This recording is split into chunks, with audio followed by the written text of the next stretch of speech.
Hello, আসসালামু আলাইকুম। Data mines IT পক্ষ থেকে সবাইকে স্বাগতম। আজকে তোমাদের শেখাবো কুমিল্লা বোর্ড 2019-এর আইসিটি কোশ্চেনের সলিউশন। আচ্ছা, আমাদের এখানে এই নিচে দেখতে পাচ্ছ, ডান পাশে নিচে আমার কাছে কোশ্চেনটা আছে। আমি কোশ্চেনটা ওপেন করে নিয়েছি। তো আমরা পিছনে যেসব জেনারেলি ভাবে যেসব ট্যাগ ইউজ করছি, এইসব ট্যাগ ইউজ করে এই কোশ্চেনটা সলভ করতে হবে। তো এটা আমি প্র্যাকটিক্যালি ভাবে তোমাদের শেখাবো। এট ফার্স্ট ধরে নিলাম হচ্ছে সম্পূর্ণ এটা হচ্ছে একটা প্যারাগ্রাফ ট্যাগের ভিতরে আছে। আমি প্যারাগ্রাফ ট্যাগের ভিতরে সম্পূর্ণ লেখার চেষ্টা করব। তো প্যারাগ্রাফ ট্যাগের ভিতরে এই দেখো এখানে কুইক ব্রাউন ফক্স, এখানে কুইকটা বোল্ড আছে, ব্রাউনটা ইটালিক আছে, ফক্সের নিচে আন্ডারলাইন আছে। সো আমি কুইক লেখার আগে অবশ্যই আমি বোল্ড ট্যাগের জন্য বি ট্যাগ আনতে হয়। তাহলে তার পরবর্তীতে কুইক লিখে দেব, কুইক। এখন কুইক লেখাটা দেখো এখানে কিন্তু বোল্ডেড হয়ে গেছে। এই দেখো এখানে বোল্ডেড হয়ে যাবে আস্তে আস্তে। এই লেখাটা বোল্ডেড হয়ে গেছে, কুইক। তারপর ব্রাউন লেখাটা বলছিলাম কি ইটালিক হবে, সো আই ট্যাগ আনবো, বিআরও ব্রাউন। ব্রাউন লেখাটা ইটালিক হয়ে গেছে। তার পরবর্তীতে কুইক ব্রাউন ফক্স, ফক্স লেখার নিচে থাকবে কি আন্ডারলাইন থাকবে, সো আন্ডারলাইনের জন্য ইউ ট্যাগ আনতে হয়, ফক্স। ওকে। এখন স্বাভাবিকভাবে আমি বলছিলাম যে এইসব ট্যাগ হচ্ছে ইনলাইন এলিমেন্ট। সো নিচের লাইনে যদি লেখা শো করতে হয় তাহলে তোমাকে অবশ্যই ব্রেক ট্যাগ আনতে হবে। দেখো আমি যদি ব্রেক ট্যাগ ছাড়া আমি নিচের লাইনে লিখতাম তাহলে কি অবস্থা হইতো। আমি ব্রেক ট্যাগ ছাড়া জাম্পসের ভিতর দিয়ে, জাম্পস ওভারের ভিতর দিয়ে কাটা আছে, মানে ডিলেট ট্যাগ, রাইট? তো ডিলেট ট্যাগ ইউজ করলাম, জাম্পস ওভার, ঠিক আছে, জে ইউ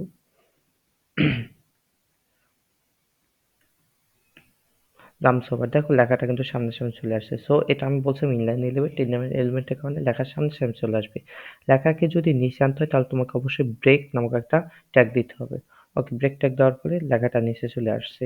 রামসোভার, দা লেজি, দা লেজি, দা লেজি, এতটুকু সেম। আর ডক লেখাটা কি উপরে উঠছে। সো উপরে ওঠার জন্য উপরে উঠে কি সুপারম্যান, সো সুপারস্ক্রাইব, সুপারস্ক্রাইবে সুপ। ওকে, সুপটাকে ইউজ করলাম, তারপর উপর উঠবে কি ডক। ব্যাস, এইটুকু লিখলাম। দেখো ডক লেখাটা উপরে আসছে।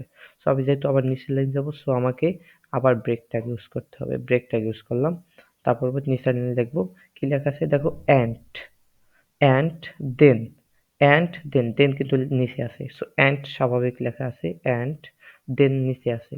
সো নিচে থাকে কি সাবস্ক্রাইব, ইউটিউব বাট, ইউটিউবে সাবস্ক্রাইব বাটন কোথায়, নিচে।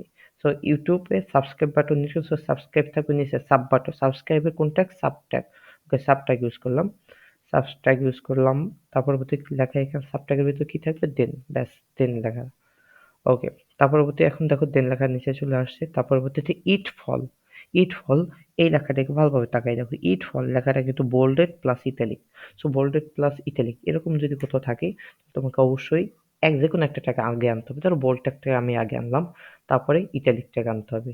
বোল্ড ট্যাগ ইটালিক ট্যাগ দুইটা ট্যাগে আনিয়া তার পরবর্তীতে ইটালিক ট্যাগ বোল্ড ট্যাগকে যাকে আগে আনবা তাকে শেষে ক্লোজ করতে হবে, এরকম অবস্থা, ঠিক আছে?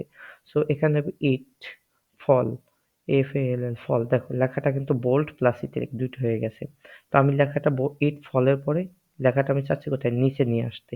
তো নিচে নেওয়ার জন্য ব্রেক ট্যাগ আনতে হবে। ওকে, ব্রেক ট্যাগ আনলাম। এখন যে কোনো কিছু লিখবো, কি লিখবো, প্রে টু এ লায়ন। লেখাটা প্রে টু এ লায়ন লেখাটা কিন্তু ইটালিক একই সাথে আন্ডারলাইন আছে।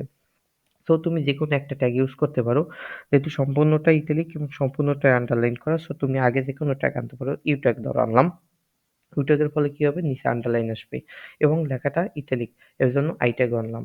তো এখন চাচ্ছি কি যে লেখাটা আছে জাস্ট ওই লেখাটা লিখে দেবো, তাহলে হবে প্রে টু এ এলাইওয়েন লাইন। ব্যাস, দেখো এখন এই লেখাটার নিচে জাস্ট এইটার মতোই ইটালিক হয়েছে প্লাস আন্ডারলাইন হয়েছে। তোমাকে কিন্তু অবশ্যই অবশ্যই একটা জিনিস খেয়াল রাখতে হবে, যে ট্যাগটা, এই আমি একটু বড় করে দেখাচ্ছি তোমাদের, তোমাদের বোঝার সুবিধার জন্য, যে ট্যাগটা আগে ওপেন করবা ওই ট্যাগকে সবার শেষে ক্লোজ করতে হবে। আর যে ট্যাগকে শেষে ওপেন করবা ওই ট্যাগকে আগে ক্লোজ করতে হবে। জাস্ট এই সিকোয়েন্স মেনটেন করে তুমি তুমি তোমার যদি কাজটা করো তাহলেই হয়ে যাবে। আর জাস্ট এতটুকু কোডের জন্য, জাস্ট এতটুকু কোডের জন্য তুমি পাচ্ছ হচ্ছে যে 3 মার্ক, ফুল 3 মার্ক। এতে 1 মার্কও কম হবে না। এই আমি উপরে হেডিং দিছি, তোমাদের অবশ্যই কোনো এই ধরনের হেডিং ইউজ করতে হবে না। আ এটা ধরো হচ্ছে যে বাদ দিয়ে দিতে হবে। আমি তো এটা জাস্ট লেখার ডেকোরেশনের জন্য সৌন্দর্য বৃদ্ধির জন্য আমি লিখছি। আর এই টাইটেল ট্যাগ যেহেতু এখানে টাইটেলের কথা কিছু বলে নাই, সো টাইটেল ট্যাগেও কিছু লিখতে হবে না। টাইটেল ট্যাগ যদি না লিখতে হয় তাহলে তোমাদের হেড ট্যাগেও লিখতে হবে না, ঠিক আছে? আর এই যে HTML এর ভিতরে এসব লেখা কিছুই লিখতে হবে না। এগুলো আমার সফটওয়্যার করেছে। বাস জাস্ট এতটুকু লেখা। এতটুকু লেখার জন্য তোমাকে দিবে 3 মার্ক ফুল। যাই হোক, আজকে এ পর্যন্তই। আবার অন্য কোনো সলভ নিয়ে দেখা হবে। ধন্যবাদ।